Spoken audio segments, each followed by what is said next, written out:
अब हम आगे अगले चरण में, ये है बीज शोधन। जो सबसे महत्वपूर्ण प्रक्रिया है यही ये बीज शोधन की है। बीज शोधन, जैसा कि मैंने पूर्व में आपको बताया कि क्यों आवश्यक है। बीज शोधन तमाम कीट बीमारियों से लड़ने के लिए, अपने गन्ने के बीज को बचाने के लिए बहुत ही आवश्यक है। अगर इसका नहीं किए, इस पर किसी तरह का प्रभाव, चाहे वो दीमक का हो, चाहे वो किसी फंगस का हो, अगर प्रभाव उस गन्ने के बीज के टुकड़ों पर पड़ता है तो हमारा जमाव निश्चित प्रभावित होगा।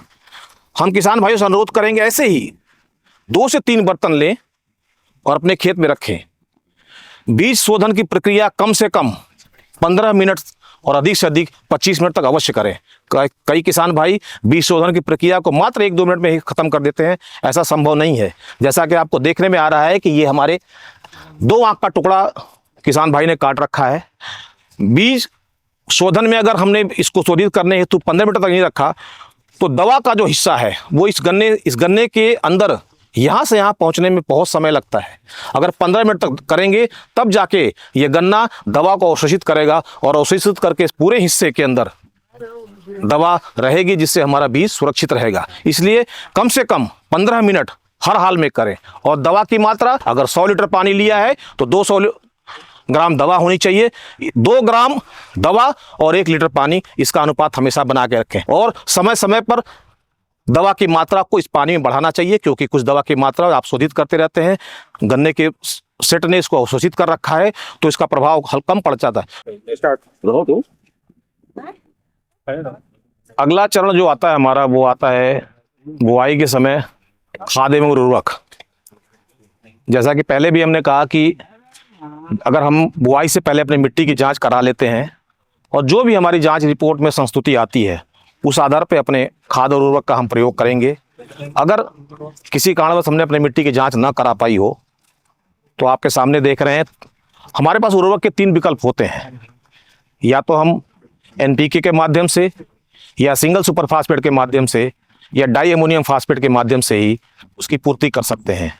अगर किसान भाई के पास सिंगल सुपर फास्फेट उपलब्ध है तो वो 4 बोरी प्रति एकड़ के दर से 4 बोरी single super phosphate, 50 kilo potash, muriate of potash, अगर वो नहीं मिलता है तो बायो पोटास अगर डालता है तो इसकी मात्रा दुगनी हो जाएगी, वो 100 किलो डाल देगा। उसके अलावा 1 बोरी यूरिया और 10 किलो सल्फो जिंक का प्रयोग करेगा, अगर वो सिंगल सुपर फास्फेट के रूप में डालता है।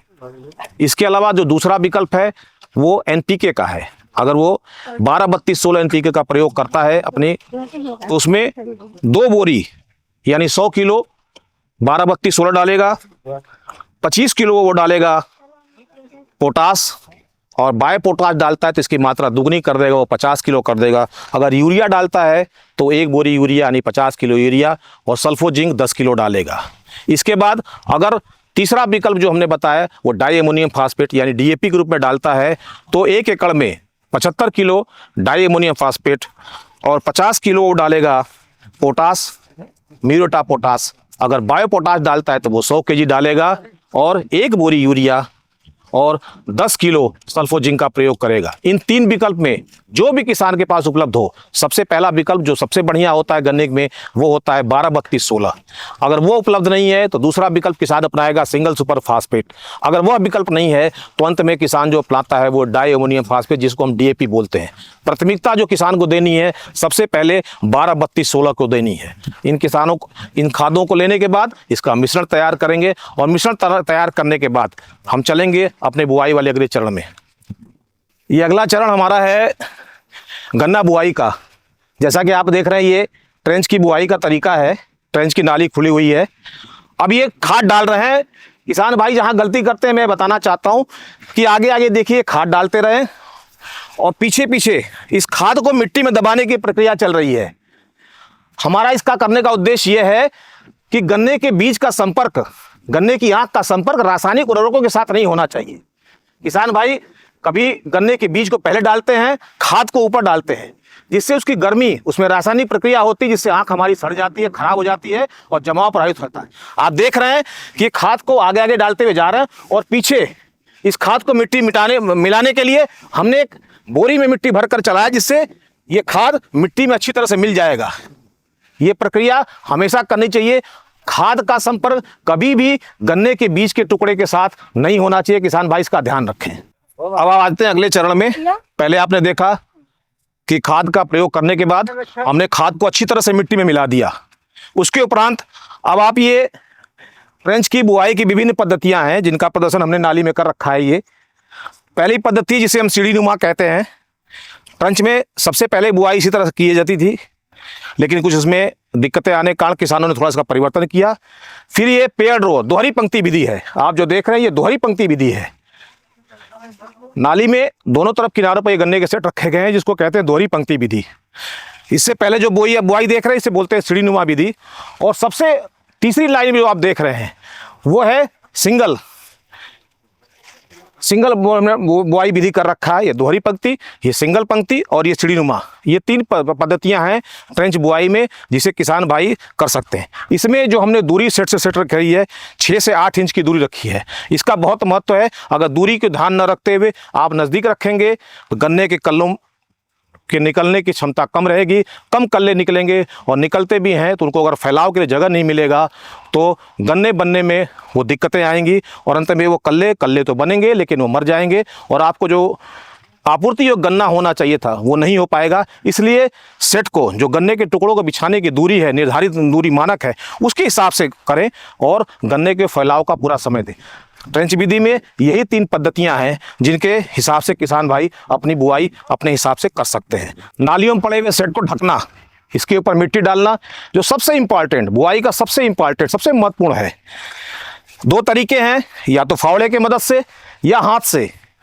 फावड़े की मदद से डालें तो किनारे की मिट्टी, किसान भाई हमेशा ध्यान रखें किनारे की मिट्टी, ऊपर की मिट्टी नहीं, क्योंकि ऊपर की मिट्टी सूख चुकी है और किनारे की मिट्टी में अभी भी नमी बनी हुई है। तो या तो फावड़े की सहायता से या हाथ के द्वारा बैठ के नालियों में इसके ऊपर मिट्टी डालें। मिट्टी उतना ही डालें जिससे कि हमारे सेट सिर्फ छिप जाए। 2 से लेकर 3 इंच तक की मिट्टी डालें। कभी भी इस पे आवश्यकता से ज़्यादा मिट्टी न डालें। आवश्यकता से ज़्यादा मिट्टी डालने पे हमारा जमाव हर हाल में प्रभावित हो जाता है। तो इस बात का जरूर ध्यान रखें कि हमें सिर्फ मिट्टी उतनी डालनी है जिससे हमारे गन्ने के टुकड़े छिप जाएं, वो दिखाई ना पड़े। चाहे वो फावड़े की मदद से डालें या हाथ के द्वारा डालें, लेकिन मिट्टी उतना ही डालें जितना बताया कि 2 से 3 इंच के ऊपर ज़्यादा मिट्टी ना डालें। कभी भी इस पर पटेला चलाने का प्रयास या पाटा लगाने का प्रयास ना करें। पाटा से जमाव बहुत ज़्यादा प्रभावित होता है। मिट्टी उतना ही डालें जितना कि हमारे सेट की नमी बरकरार रहे। और सूखी मिट्टी डालने से नुकसान ये होता है कि गन्ने में जो जमाव के लिए पानी की मात्रा होती है, अगर सूखी मिट्टी डाल दिए तो पानी की मात्रा को सोख लेगा और हमारे गन्ने का जमाव प्रभावित हो सकता है। इन बातों का ध्यान रखते हुए अगर गन्ने की बुआई हम इस तरह से करते हैं तो जो लक्ष्य हमारा है 500 कुंटल प्रति एकड़ का, वो अवश्य हासिल करेंगे। और हम आशा रखते हैं कि हमारे किसान भाई इन बातों को ध्यान देकर अपने उत्पादन को अधिक से अधिक बढ़ाएंगे, जिससे जुआरी इंडस्ट्रीज एरा चीनी मिल का जो लक्ष्य है वो हर हाल में हासिल होगा। धन्यवाद। जय जवान जय किसान।